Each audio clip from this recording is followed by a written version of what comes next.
안녕하세요. 화두의 바다 선문염송의 문광입니다. 오늘은 이제 조주 무자 공안의 염송 가운데 이제 마지막 염 부분을 공부를 하겠습니다. 이제 조주 무자에 대해서는 이 화두의 본칙에 대해서 자세히 아실 거라 생각을 합니다. 어떤 이가 조주 스님에게 개에게도 불성이 있습니까? 질문을 했을 때 있다라고도 했고, 어떨 때는 없다라고 했는데, 있다라고 하는 거는 뭐 문제가 되지 않죠. 당연히 불성이 있으니까요. 근데 없다라고 했단 말이죠. 이유를 물어봤더니 업식이 있기 때문이다 이렇게 얘기를 했어요. 근데 이제 이 답을 듣고 나서도 납득이 가지 않는 거죠. 업식이 있는데 어떻게 불성이 없느냐 이 말이에요. 그래서 그 무라고 하는 무자 의지, 조주 스님이 무자를 무라고 얘기했던, 없다라고 얘기했던 그 이유가 뭐냐, 이게 이제 화두가 된 것이죠. 그래서 그동안 우리가 송을 보고 또 염들도 봐왔었습니다. 오늘 이제 마지막으로 이 선문염송에서 우리 진각국사 해심 스님께서 조주 무자의 염송들을 모아놨는데 의외로 그렇게 많지 않아요. 염송을 많이 모아놓지 않았습니다. 그건 아무래도 화두 참선을 직접적으로 참구를 해라, 실참을 해라. 염송 많이 보고 있다고 해서 그다지 큰 실효가 없다. 무자 의지를 파악하는 참선을 해라라고 하는 뜻이 아니었느냐 이렇게 생각이 듭니다. 그래서 오늘은 이제 마지막 염을 보고 그 다음에 무자 화두를 어떻게 드느냐, 무자 화두 드는 법이라고 하는 것이 결국은 간화선, 화두 참구하는 선법인 이 간화선 전체에 참선하는 방법을 다 보여주고 있기 때문에 무자 화두 10종병이라고 하는 것을 조금 거론을 하면서 자세하게 어떻게 화두 참선을 해야 되느냐, 화두 참선할 때 어떻게 하면 안 되느냐라고 했던 그 고인의 조사 스님들의 말씀을 한번 쭉 보는 그런 시간을 가지면 되겠습니다. 자, 남은 염을 유광지선사의 이 염을 한번 보도록 하겠습니다. 상당그 차화운하되, 상당하여 법상에 올라서 이 화두를 거론했다, 들었다. 이 화두를 얘기하시며 거론하며 말씀하시되, 일적혼 천강이요 일축의 준규로다 그랬습니다. 일적 한 방울의 물이단 말이죠. 한 방울의 물. 우리가 공부를 다 하지 못하면 말이죠. 적수도 야난소라. 우리가 이제 처음 출가해 가지고 공부를 할 때 우리 초발심 자경문 공부하면 나옵니다. 적수도 야난수다. 한 방울 물도 녹일 수가 없다 했을 때 그 적수, 이 방울 적자입니다. 한 방울의 물이 천강의 혼 썩기이고 그랬거든요. 이미 여기에서 이제 어떤 뉘앙스가 있냐면 그 의상조사 법성계에 보면 일중일체 다중일, 일즉일체 다중일 했을 때 일과 다의 문제, 하나와 전체의 문제, 하나와 부분의 문제, 이런 부분들을 한번 떠올리는 그런 구절이죠. 한 방울 물이 천강에 섞이고 일추, 한 망치가 묻 여러 구멍, 규자는 여러 구멍이라고 하는 뜻이죠. 여러 구멍을 여는구나 이랬어요. 여러분 이 규자를 보시면 이게 구멍 규자단 말이죠. 구멍 규자인데 우리 이제 그 사람들이 가지고 있는 이 그 구멍을 말이죠. 칠규라 그러고, 눈 두 개, 코 두 개, 입 둘, 구멍이 그죠. 그다음에 귀 둘, 그다음에 입 하나 이래 가지고 칠규라 그래요. 그리고 생식기까지 해서 총 9규라 그래고 이걸 이제 그 규자 하면 떠오르는 게 장자의 응주왕편에 보면은 뭐가 나오냐면은 혼돈이라고 나와요. 여기 혼돈도 나와가지고, 혼돈이라고 하는 게 이제 카오스라고 하는 게 이제 우리가 알고 있지만, 이게 혼돈이라고 하는 그런 그 인물로 등장해요. 의인화 시키놨잖아요. 의인화. 그래가지고 이 혼돈을 말이죠. 구멍이 없어요. 구멍이 없는데 숫과홀이라고 하는 이 문득홀이거든요. 갑자기 문득이라고 하는 이 이름을 이렇게 붙여놨어요. 너 구멍을 뚫어줄게. 그래서 하루에 하나씩 구멍을 7개를 뚫어줬더니 혼돈이 죽었다. 그죠? 그래서 이제 혼돈이 질서가 됐어요. 그죠? 카오스의 세계가 오더 질서의 세계로 바뀌었다. 그러나 혼돈의 세계가 질서의 세계로 바뀌면서 여기에 무위자연, 그렇죠? 무위자연이라고 하는 어떤 이러한 세계가, 그죠? 인위로, 그죠? 인위와 어떤 자위가 자연이 아닌 이 조작의 세계로 바뀌는 것을 이렇게 상징하고 있어요. 그래서 여기에 구멍규자가 나온단 말이죠. 칠규라고 하는 게 나와요. 구멍이라고 하는 게 나와요. 그래서 여러분 이 눈이 2개고, 그 다음에 콧구멍이 2개고, 그 다음에 귀가 있고, 그 다음에 이 입이 있단 말이죠. 근데 우리가 여기를 인중이라 그래요. 사람을 인중이라 그래요. 이제 이걸 재미나게 동양에서는 역학적으로 어떻게 설명을 하냐 하면 위에 2개잖아요. 2개. 그 다음에 귀, 코 이렇게 2개가 있고, 그 다음부터 이거는 하나단 말이죠. 그래서 하나가 돼 있고 밑에도 생식기 쪽에도 이렇게 구멍이 하나씩 있단 말이에요. 그러니까 여기를 인중이라고 한다 말이에요. 인중이라고 한다. 이거 왜 이렇게 하느냐? 이거는 이제 지천택괴입니다. 주역으로 말하면 지천택괴입니다. 아주 좋은 괴라 그러죠. 태라 그래요.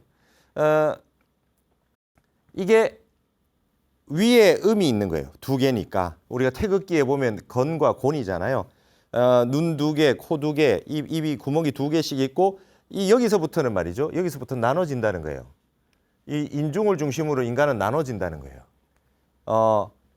눈 2개, 콧구멍 2개, 귀구멍 이 2개가 있는데 안으로 들어가면 하나라는 거예요. 겉으로 보면 음인 듯 한데 들어가 보면 하나요. 그 다음에 여기 입은 겉으로는 하나인데 안에 들어가게 되면은 식도, 기도가 있어요. 이 들어가게 되면 음이에요. 이렇게 돼 있단 말이죠. 밑에 생식기도 다 똑같단 말이에요. 그렇게 해가지고 요게 위에는 음인 듯하고 양인 듯. 근데 이제 위에는 원래는 여기가 하늘이고 여기가 땅인데 하늘에 땅의 기운이 있고 땅에 하늘의 기운이 있어서 이게 서로 돌고 도는 거예요. 그래서 이게 좋은 겁니다. 기운이 돌고 돌 수 있는 구조가 돼 있다는 거죠. 그래서 여기가 인중이라는 겁니다. 여기가 인중, 사람의 중심이에요. 음과 양이 여기서 나눠져 있다는 거예요. 이게 나눠져 있다. 그게 인중이라 그래요. 이게 굉장히 중요한 곳이라고 얘기하죠. 근데 이 구멍이라고 하는 것이 없이 살 수 없잖아요. 눈, 코, 입, 귀가 없이 살 수 없다. 근데 이게 지금 칠규라고 하는 게 이 7구멍이라고 하는 게 알고 보면 이게 뭡니까? 우리가 육군, 육식하는, 인식하는 기관이에요. 감각기관이란 말이죠. 근이란 말이죠. 근. 그러니까 장자에서 나오는 표현은 뭐냐면 이게 구멍이 뚫리지 않았던 세계가 혼돈의 카오스였는데 구멍을 뚫어서 질서를 만들고 놨더니 혼돈이 죽어버렸다. 숫과홀이라고 하는 이 구멍 뚫어준 친구들은 한 생각 일어난 거예요. 질서의 세계지만 육군, 육식이라고 하는 이 육군이 7구멍으로 나타나면서 이게 질서를 만들어내면서 오히려 죽어버렸다. 이게 뭡니까? 원질의 세계입니다. 근원의 세계. 우리 근원의 세계. 근원의. 그리고 이거를 노자에서는 통나무라 그래요. 통나무 박자를 씁니다. 쪼개서 쓰지지 않은 근원적인 원질. 이걸 이제 도라 그러는 거예요. 도의 세계는 질서로 나누면 나눌수록 이게 파괴되는 세계다. 그래서 여러분 옛날에 이게 무위를 말이죠. do nothing 이렇게 옛날에 번역을 많이 했어요. 근데 이게 무의도식이나 아무것도 안 하는 것도 이거 될 수 있잖아요. 그래서 이거를 나중에는 non-action이다 이렇게 이제 번역을 많이 했어요. 유의, 억지로 하는 유의를 하지 않음. 예? 무의라고 하는 게 아무것도 안 하고 있는 게 아니라 무의라고 하는 건 액션을 취하지 않는 거라고도 얘기를 했어요. 그 자연이라고도 얘기했는데 이게 그냥 자연도 말이죠. 네이처라고 이렇게 번역잘 하지 않고 스스로 그러한이라고 해서 셀프 소라고 번역을 많이 했어요. 스스로 그러한. 이거는 자연, 동양에서 말하는 자연은 명사가 아니다. 그래서 이런 표현을 쓰죠. 자연이연이다 이런 표현 씁니다. 예. 이게 자연이란 단어가 뭐 저절로 자연스럽게라는 말로 굳어져 있으니까 자연스럽게 스스로 그러한, 이래서 자연이 연이라는 뜻으로 셀프 소라는 표현으로 이렇게 쓰고 있습니다. 인의를 가하지 않고 스스로 그렇게 있는데 도의 세계를 그대로 가지고 있는 모습을 이제 혼돈이라고 얘기하듯이 이렇게 했는데, 이제 구멍이라고 하는 거는 감각을 가지고 생각을 하고 인식을 하고 뭘 느끼고 하는 것이 결국은 우리의 근본 마음자리를 해쳐서 질서가 있는 알의 세계, 지식의 세계, 아르마리의 세계를 만들어줬지만, 이것이 결국은 우리가 가지고 있는 근본적인 도의 세계, 원질의 세계를 파괴한다, 이런 얘기할 때 이제 이 규자가 나와요. 그래서 이런 한학의 세계에서 공부를 많이 하다 보면 이 글자 한자 보면 이렇게 족보가 나오는 거죠. 아까 이게 이 일적이라고 했을 때 이게 이 방울 적자 말이죠. 이거 딱 나오면 적수도 야난소다, 이렇게 이제 떠올라야 됩니다. 한 방울 물도 녹일 수가 없다. 시주밥 먹고 스님들이 공부한다고 이렇게 후원을 받아서, 보시를 받아서 공부를 안 하면 한 방울의 물도 녹일 수가 없다. 소화시킬 수 없다. 이게 이제 스님들이 처음에 출가해서 배우는 초발심 자경문에 있는 구절이죠. 그래서 한 방울 물이 어디예요? 이 바다, 천강과 섞인다라고 하는 뜻은 무엇이겠습니까? 천강이라고 하는 건 다의 세계예요. 근데 일적이라고 하는 건 하나의 세계잖아요. 하나의 세계가 천강에 섞인다. 강물이 와서 1000개의 강물에 섞여 들어갑니다. 바닷물에 섞여 들어가요. 그러면 그게 그 강물이 그대로 자기 정체성을 가지고 강물 속에 있습니까? 그렇지 않죠. 섞여 있죠. 그럼에도 불구하고 그 하나의 물의 세계는 또 물대로 있는 거죠. 물대로 있는 거예요. 그리고 일추가 여러 그 한 망치가 구멍을 연다 그랬어요. 이 망치라고 하는 게 이제 수행할 때 쓰는 어떤 우리가 그 경책할 때 쓰는 죽비처럼 그 공부할 때 하는 그 도구였어요. 이게 여러 구멍을 연다라고 하는 게 이제 경책하는 것이 우리의 모든 구멍을 열어준다. 이게 눈을 띄워주고 한다는 그런 표현이겠죠. 감각을 열어서 깨달음을 이루게 해준다, 이런 뜻이겠죠. 그래서 여기에 이 한 방울의 물, 그리고 한 번의 망치, 한 번의 경책이라고 하는 것이 새로운 모든 세계를 깨닫게 해준다. 그래서 만법기일이란 말이 거기에서 나오잖아요. 하나를 꿰뚫어서 온 세계를 다 터뜨리는 공부다. 우리는 불교에서는 만법귀일이라 그런다. 그죠? 모든 세상의 강물이라고 하더라도 한 방울 물에 수렴될 수 있다. 그리고 세상의 모든 이치가 하나의 이치로 꿰어져 있다. 이리관지했다. 유교에서는. 그다음에 도교에서는 득일이만사필이다. 하나를 얻으면 모든 일이 끝이 난다. 모든 일이 끝이 난다. 그래서 만법기일이나 득일이만사필이나 이리관지나 다 똑같은 근본짜리, 도의 근원짜리를 설명하는 부분이 되겠습니다. 여기서는 이 말을 왜 했을까요? 여기는 이 말을 왜 했을까요? 무라고 하는 한 글자잖아요. 무라고 하는, 없다라고 했던 무 한 글자. 조주 무자 화두 무를 얘기하면서 무라고 하는 한 글자가 온 천강에 섞인다. 이 무라고 하는 이 조주의 이 마음자리, 이 마음자리에서 나온, 무심의 마음자리에서 나온 이 한마디 말이 1000개의 강물과 섞이게 되고, 이 하나의 무라고 했던 이 경책 하나가 모든 우리의 안목들을 열어준다. 이런 뜻으로 이렇게 쓰고 있는 것 같습니다. 약향 성전천득하면 부단 조주노인이라 일대 장교를 일시명파언이와 이랬어요. 만약 뭐뭐를 향해서 성전, 소리 이전을 향해서 천득하면 알아챈다면, 알게 된다면, 한 소리 나오기 이전의 소식을 알아챈다면, 부단 조주노인, 비단 조주노인뿐만 아니라 일대 장교, 8만 대장경에 있는 모든 부처님, 역대조사 스님들의 모든 가르침을 일시의 명파언이와 한순간에 환하게 깨트릴 수 있을 것이거니와 이랬어요. 이제 여기는 조주 무자라고 했던 그 무자라고 하는 한마디, 그걸 일이라 그랬어요. 일적이라 그랬고 일추라 그랬습니다. 한 방울의 물, 한 번의 망치, 경책 이랬는데 이제 성전이라는 말이 나왔어요. 소리 이전. 그래서 선에서는 말이죠. 성전 일꾼은 이런 말이 있어요. 소리 이전에 한 소리 성전, 그죠? 성전일구는 천성부전이다 이런 말을 썼어요.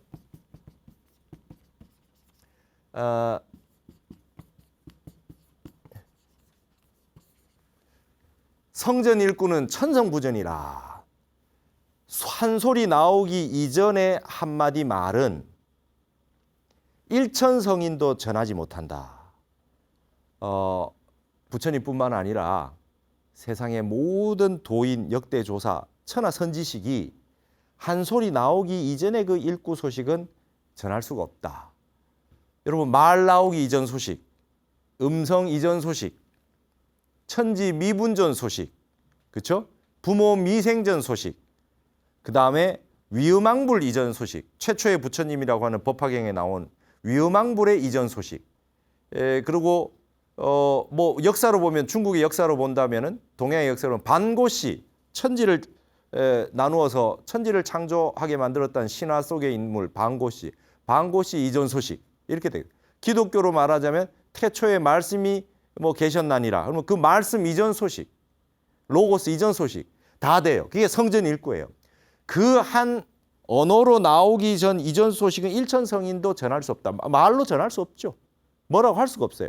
자, 지금 조주 스님이 무라고 했는 말 그 한마디가 온 세상의 진리를 다 담고 있고, 그리고 우리의 안목을 이 무라고 했던 말씀을 통해 가지고 우리가 환하게 안목을 열 수 있다라고 얘기해 놓고, 그 다음에는 그 무라고 하는 말이 나오기 이전 소식, 성전일구, 그렇죠? 그 성전일구에서 알아챈다면 조주 스님이 무라고 하는 말 나오기 이전에 그 성전일구 한마디가 있는데, 근본자리가 있는데, 그것을 알아챈다면 비단 조주 노인뿐만 아니라 팔만대장경 아니라 뭐 그 어떤 이 우주 법계의 진리도 일시명파라 한순간에 다 환하게 깨뜨릴 수 있다. 그래서 여러분 이 구절을 잘 기억해 두십시오. 우리가 화두를 참고하는 목적은, 화두는 1700공안이 있다 그러고, 그거는 역대 조사 스님들의 그 스토리잖아요. 옛날에 있었던 일이란 말이죠. 주고받은 이 거량이란 말이에요. 그럼 공안으로 따진다면 1700공안만 있는 게 아니라 수없이 많은 공안이 있겠죠. 수없이 많은 공안이 지금도 만들어질 수 있겠죠. 의심나는 건 다 공안이 될 수 있겠죠. 근데 그 말 한마디 한마디가 나온 조주 스님이 무라고 했어요. 그 한마디가 멋진 말이 도인을 만들어내는 것이기는 하지만, 우리가 그 무자 화두를 들 때는 무자라고 하는 거를 알기 위해서 말한 걸 알기 위한 게 아니에요. 그 한마디가 나오기 이전에 여기서 무라는 말이 한마디 턱 나왔단 말이죠. 근데 이 말이 끊어진 세계, 언어 문자가 끊어진 세계, 이게 이제 성전일구란 말이죠. 이 세계, 말이 있기 이전 세계, 뭐라고 말로 할 수 없는 이 세계를 화두를 참고해서 이리로 뚫고 들어가는 거예요. 여기를 뚫고 들어가려면 어떤 걸로 들어가야 되느냐? 화두 삼매에 들어야 된다는 거예요.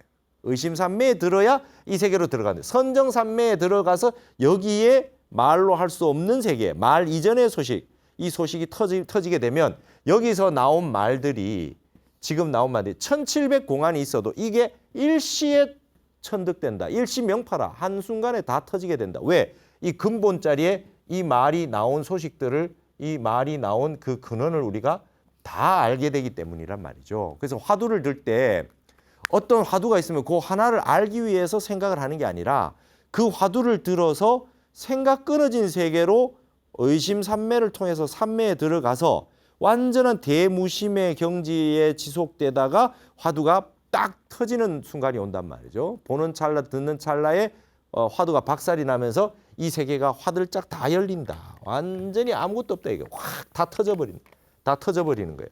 다 터져버리면서 본인이 들고 있던 화두가 답이 척 나오는 뿐만 아니라 도미노처럼 1700공안이 한 일시에 다 알아진단 말이에요. 왜? 근본 자리를 알았으니까.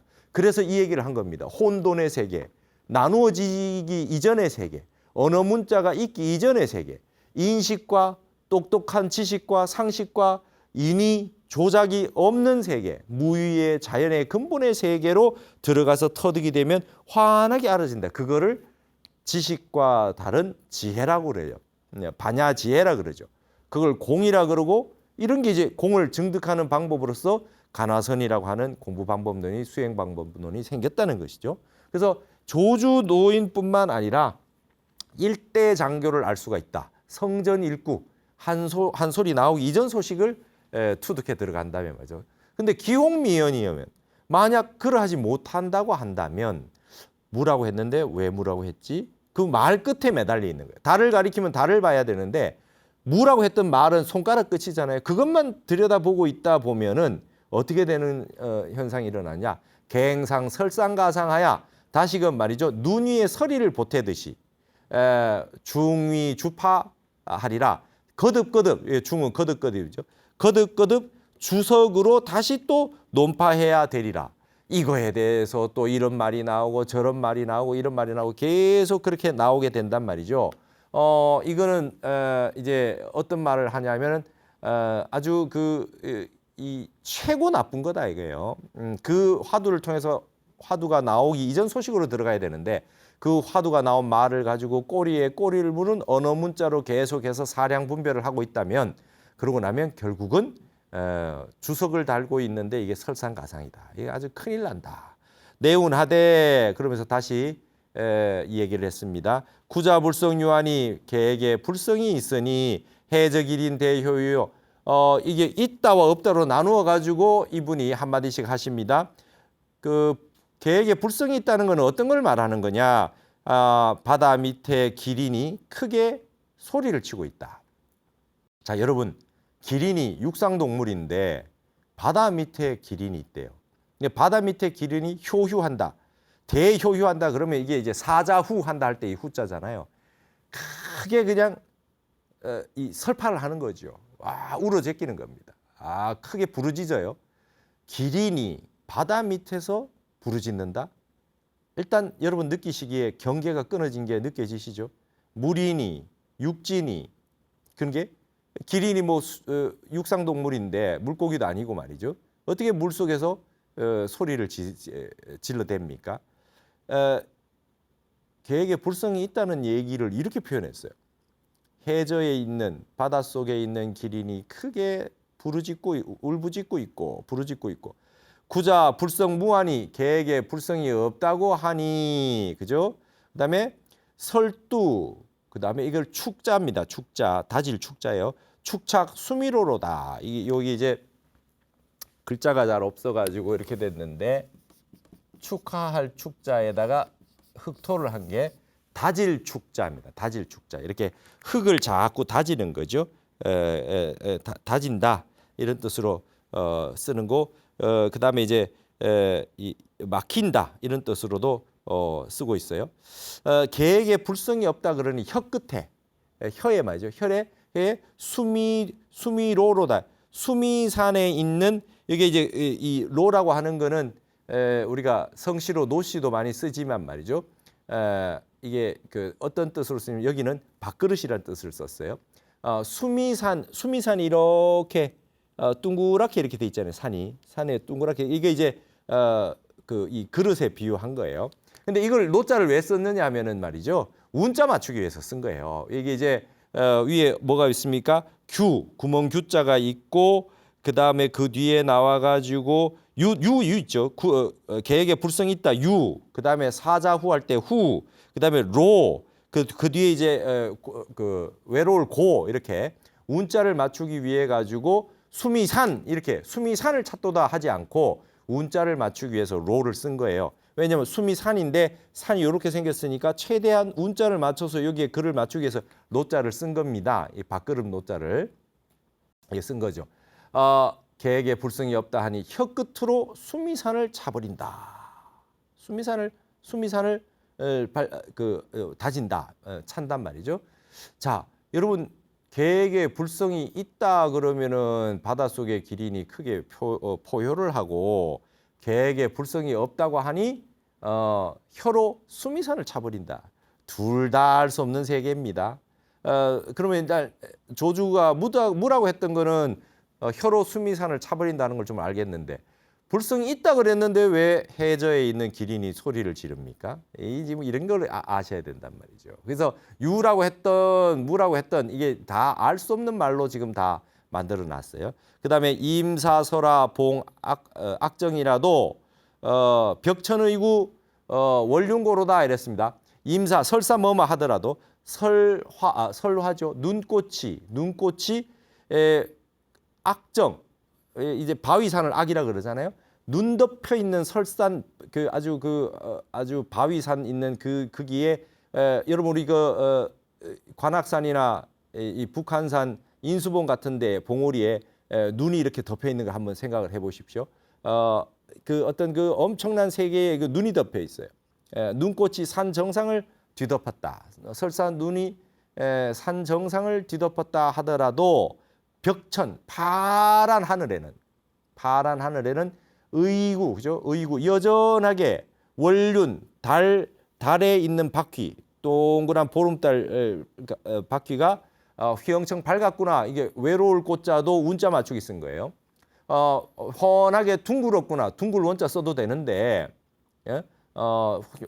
훤하게 둥글게 밝았구나 해도 빛광자 써도 되는데 이 고자는 일부러 운자를 맞추기 위해서 썼어요. 근데 운치 있게 썼죠. 왜냐하면 온 세상이 눈이 덮여가지고 자기의 모습을 다 감추고 있잖아요. 눈이 오면 온 세상이 다 뒤덮이지 않습니까?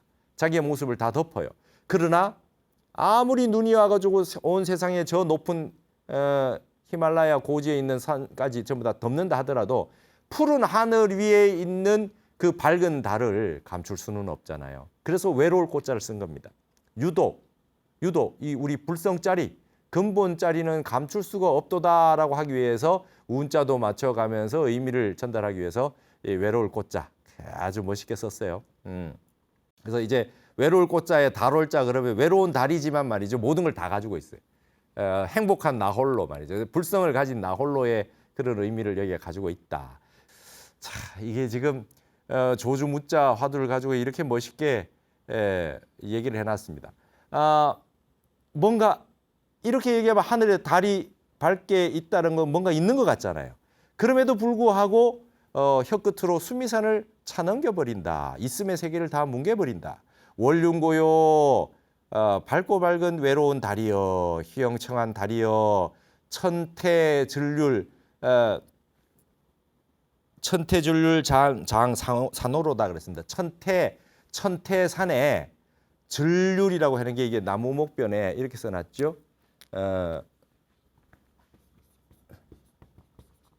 이렇게 해놨죠. 이게 절이 요거하고도 같이 씁니다. 마디절자를 쓰는데 요게 말이죠. 절률이 주장자 만드는 나무라는 거예요. 지팡이 만드는 나무, 절률 나무가 있어요. 그래서 절률이라 그러면 옛날부터 이제 어록에 많이 나옵니다. 주장자를 만드는 나무라. 천태산에 있는 주장자, 절률 나무가 산호보다 더 낫구나 그랬어요. 산호가 밝고 아주 산호가 말이죠. 얼마나 아름답습니까? 그러나 천태산에 있는 주장자, 절률 나무가 지팡이가 산호보다 더 낫구나 이 말이에요. 우리가 주장자 어떻게 씁니까? 큰 스님들이 주장자를 이렇게 보여주세요. 그러면 주장자가 이게 이 묵은수잖아요. 나무 뿌리가 없는 나무단 말이죠. 뿌리가 없는 나무예요. 근데 이거 왜 들어 보입니까? 왜 들어 보여요? 작용을 보여주는 거예요. 우리 마음의 본체자리의 뜻은 성전 일구는 천성부전이에요. 한마디 나오기 이전 소식은 일천성인도 전할 수가 없어요. 진리를 한마디 얘기해라 그래도 부처님도 말을 할 수가 없어요. 여기에 대해서는. 그러니까 그러나 그 속에 우리 마음이라고 하는 이 불성에 있는 근본의 부처라고 하는 뭔가가 말로 할 수 없는 어떤 세계가 있잖아요. 이게 주장자를 이렇게 들어 보여서 용을 보여주는 거예요. 그 속에 있는 그 한 물건이 이렇게 들어 올릴 줄 아는 한 물건이 작용으로 보여주는 거예요. 불자를 들어 보이거나 주장자를 들어 보이거나 아니면 구지선사처럼 손가락을 하나 들어 보이건 뭔가 이렇게 작용으로서 보여줘요. 말은 할 수 없으니까.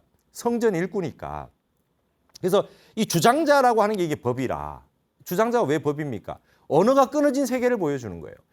진리가 뭐냐 그러면 주먹을 내밀기도 한다. 이게 나의 작용, 진리는 내 마음속에 있는데 말로는 못하겠고 지금 이게 움직인 거, 이게 지금 작용했는 이 용의 체가 있지 않냐. 체가 있지 않냐. 한 생각, 한 물건 일어나기 전에 이 근원적인 도의 세계, 뭔가 말로 할 수 없는 세계가 있지 않냐. 근데 이 세계는 마음이 혼탁하고 근본 자리를 가지지 못하면은 작용이 덜 이상하게 나가거든요. 말도 이상하게 나가고 행동도 이상하게 나가고. 그래서 근본 자리를 보여주는 걸로 주장자를 보여주니까 천태산이라 그러면 우리가 이제 이 천태지자 대사도 계셨고 뭐 도교나 뭐 모든 종파나 종교가 천태산으로 들어가면 그게 다 성지가 되잖아요. 상징적인 곳이죠. 천태산의 주장자가 산호보다 더 좋구나, 더 장하구나. 가장 아름다운 그 어떤 세계보다도 말이 끊어진 세계를 표현하는 거. 그게 이제 진리를 주장자 아니겠습니까? 밝은 달, 외롭고 휘영청한 밝은 달이요. 그 달이 뭘 보여주느냐? 달이 다 보여주고 있잖아요. 진리를 다 보여주고 있지 않냐? 달이 무슨 말을 하냐? 하늘과 땅은 말이 없다. 천지자연은 말이 없다. 그러나 그 말 없는 세계가 다 보여주고 있다. 이 세상에 있는 모든 말을 다 합친 것보다 더 아름다운 그런 법문을 선사하고 있지 않느냐. 그죠? 무정설법이라 그래요. 이 말 못하는 세계가 말을 다 해주고 있지 않느냐. 진리를 다 보여주고 있도다. 그렇게 이제 조주무자에 대해서 이렇게 얘기를 해놨습니다. 마지막 조주무자의 마지막 염입니다. 주감규가 상당해 승이 거문 차와하되 주감규 선사가 법상에 올라 있는데 어떤 스님이 이 조주무자 화두를 얘기하면서 의지여하오 보통 그렇게 얘기합니다. 조주무자의 의지가 어떠하냐? 조주가 무라고 얘기한 그 뜻이 뭐냐? 의지가 여하오. 그 한마디 일러라. 차도하라. 한마디 일러라. 조주가 왜 한마디 무라고 했느냐? 한마디 일러라. 했더니 사운하되 주감규 선사가 얘기하는데 어떻게 얘기했냐? 한마디로 했습니다. 일도 한 번 이러죠. 착사교 사교 뱀이 교는 물은 거죠. 한 번 뱀에게 물렸던 사람은 파견단 정삭이니라. 두려워할 파자입니다.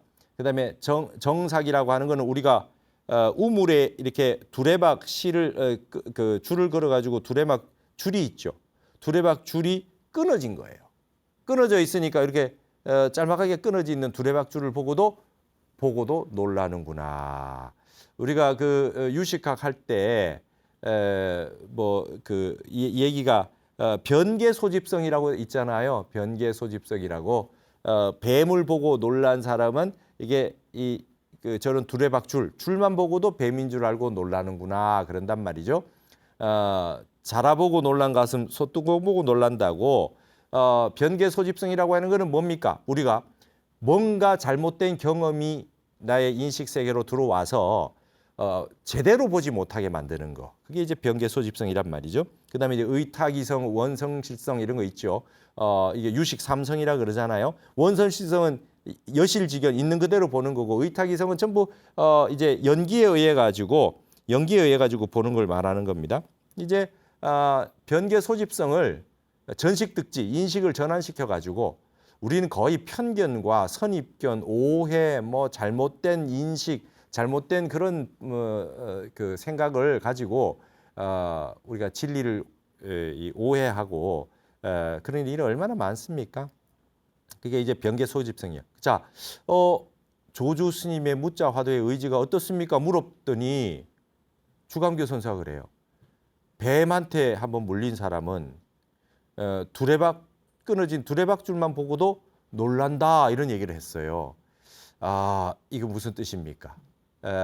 무의 의지가 이러하다는 거예요. 참 이거 쉽지 않은 얘기입니다. 무냐 유냐 말이죠. 이 마지막 염이 여러분에게 다시 화두를 던져줍니다. 조주 스님이 무라고 얘기한 이유가 무엇이냐? 의지가 어떻습니까? 했더니 뱀에게 잘못 물린 사람은 동아줄만 보고도 끊어진 동아줄만 보고도 놀라는 법이지 그랬습니다. 이 뜻이 과연 무엇인지 참고를 해보도록 합시다. 자, 그러면 그 다음에 오늘 간단하게 무자 화두 10종병이 있는데 10가지예요. 10가지. 요거에 대해서 간단히 설명을 하고 다음 시간에 본격적으로 무자 화두 10종병에 대해서 자세하게 한번 보도록 하겠습니다. 무자 화두 10종병이라고 하는 거는 가나선을 시작하게 만들었던 대종고 스님이 서장에서 말이죠. 12세기예요. 서장이라고 하는 책. 우리가 화두 참선하는 가나선을 보려면 반드시 서장을 봐야 되는데 이 서장에서 나온 무자 화두 드는 법 혹은 무자 화두 이외에 다른 화두 드는 법 할 때 화두 참선하는 방법을 제시한 겁니다. 그래서 서장이라고 하는 건 편지글이라는 거예요. 편지 서자는 이게 편지에 서찰할 때 그 편지예요. 근데 뭐 선비들이 참선하는 분들이 질문이 많이 와요. 거기에 대해서 답장으로 해준 편지인데 그 편지 가운데 답 부추밀이라고 해서 부추밀에게 답을 하는 거. 답 장사인, 장사인에게 말하는 게 전부 다 벼슬 이름이에요. 답 진소경, 진소경에게 답을 하는 거. 그게 그 이외에 또 많습니다. 이런 것이 화두 참선할 때 여러 가지 이제 무자 화두 참선할 때 참선을 시켜놓고 이렇게 해야 된다라고 하는 거를 바르게 참선하는 방법을 제시를 했어요. 이 대종고 스님이. 근데 우리나라의 보조진울국사가 지금은 1163년에 대종고가 세상을 떴단 말이에요. 근데 곧바로 보조국사가 1158년생이에요. 1210년에 입적하셨으니까 당대에 살았다. 한 몇 년을 같이 산 분이라. 그러니까 중국에서 화두 참선이라고 하는 게 딱 있자마자 바로 그 서장을 읽으신 거예요. 직수입해서. 보고 나서 이렇게 참선하면 되겠다 해가지고 화두 참선하는 방법을 보조국사가 이 대종고 스님이 한 열 몇 개 됩니다. 그중에 10개만 딱 간추린 거예요. 그래서 무자 화두 10종병 10가지 병통이라고 하는 걸로 만들었어요. 어디서 그랬느냐? 간화결의론. 화두 참선할 때 어떻게 의심을 결택하느냐. 간화결의론이라는 글에서 이걸 제시를 했어요. 무자 화두 10종병으로. 여러분 이제 보조법어라고 하는 책을 보시면 보조 스님 해놓은 원돈 성불론, 뭐 간화결의론 이런 게 다 있어요. 정예결사문부터 거기에 내용 가운데 간화결의론에 이 내용이 나옵니다. 보조국사가 대종고의 이 서장에서 화두 참선을 가르쳐 주는 부분 가운데 무자 화두와 관련된 것들을 여러 개 얘기해 놓은 걸 딱 10가지로 추렸단 말이죠. 10가지로 추려 가지고 이제 이 보조법어에 간화결의론에 써놨어요. 그래서 이 무자 화두를 10종병이란 말은 보조국사가 만든 거예요. 대종고 스님은 이 말을 10종병이라는 말을 쓰지 않았어요. 근데 이거를 딱 보조국사가 해놓고 나서 지금 우리가 보는 선문염송을 편집해서 책을 만드셨던 보조국사의 제자인 진각국사 해심, 진각해심 선사가 스승의 간화결의론에 나온 내용의 무자화두 10종병이라는 거에 주석을 답니다. 그게 뭐냐면 구자무불성화 간병론이라 그래요. 구자무불성화, 이게 이제 조주 무자 화두죠. 구자무불성화의 간병론. 어떤 게 병이 되느냐는 간은 가린다는 거예요. 간택한다, 가리는 거거든요. 조주 무자 화두에 대해서 10가지 병통에 대해서 보조국사는 딱 그냥 소개만 해요. 10개를. 제시만 딱 해놓은 걸 거기에 대해서 해설을 하고 주석을 붙입니다. 그게 간병론이에요. 구자무불성화 간병론입니다. 그게 이제 진각해심국사가 이걸 10개를 만들어 놨어요. 그래서 이제 주석을 달았어요. 그러니까 이제 이거는 10종병을 만든 거는 한국에서 우리 고려에서 일어난 일이죠. 그러고 난 다음에 조선시대에 넘어오면서 서산대사가 여기에 선각임감에서도 이제 간화 10종병이라고 해서 이제 보조국사가 하고 해심국사가 이거를 진각국사가 해놓은 거를 이제 계속해서 이어받아요. 10가지를 가지고. 그래서 이거를 이제 점점 이제 주석을 달고 해석하는 게 이제 발전을 합니다. 그래서 우리가 백파긍선이라고 백파 스님 아시죠? 초이선사하고 논쟁을 벌이고 추사 김정희하고도 뭐 얘기가 일화가 있는 그 백파 스님이 이걸 무자 간병론 과해라고 보조국사 진각국사가 해놓으신 거를 과해 거기다 더 자세하게 과목을 내 가지고 이 해석을 하는 그걸 이제 또 다시 백파 스님도 해놓습니다. 그리고 그 이후에 용성 스님이 또 10종 선병이라고 해서 또 똑같은 무자화두 10종병을 가지고 근대 얘기하기도 하셨습니다. 그 이후에 뭐 경어선사, 만공선사 전부 다 무자화두 드는 법이라고 하는 가사체의 그 법문도 있고 근대 뭐 성철 스님이나 효봉 스님 뭐 전부 다 이 무자 화두를 아주 강조를 하시면서 무자 화두를 드는 것이 어떻게 들어야 되느냐라고 하는 법이 화두 참선하는 거의 모든 중요한 방법이다. 이렇게 핵심이다 이렇게 얘기를 했죠. 그래서 무자 화두 10종 보면 이렇게 10가지가 있습니다. 10가지가 있어요. 10가지가 있는데 첫 번째 유와 상대적인 무라는 분별을 해서는 안 된다. 그다음에 두 번째 참된 무로서의 무라는 분별을 해서도 안 된다. 진무라고 하는 것도 해서는 안 된다. 세 번째 특정한 도리라고 이해해서도 안 된다. 네 번째 의근, 우리가 아니 비설신 의 하는데 의근으로 사량 분별하며 헤아려서도 안 된다. 다섯 번째 눈썹을 움직이고 눈을 깜빡이는 데서 근거를 헤아려서도 안 된다. 그다음에 여섯 번째 어로 말길에서 살길을 모색해서도 안 된다. 그다음에 일곱 번째 아무 일도 없는 경계 속에서 갇혀서도 안 된다. 무사, 아무 일 없이 갇혀 있어도 안 된다. 여덟 번째 화두를 제기하는 그 자리에서 바로 알아차리려 해서도 안 된다. 화두들은 순간에 그냥 알아차려야 된다. 이런 생각 내서도 안 된다. 아홉 번째 문자를 끌어들여서 입증해서도 안 된다. 마지막으로 하다 안 되니까 이래도 안 된다. 저래도 안 된다 하니까 그냥 장미대오다. 그냥 미혹한 채로 가만히 있다고 깨달음이 올 때까지 그냥 화두만 들고 그냥 기다리기만 해라. 이렇게 해서도 안 된다. 이런 말들이 있어요. 그래서 이게 무자화두 10종병입니다.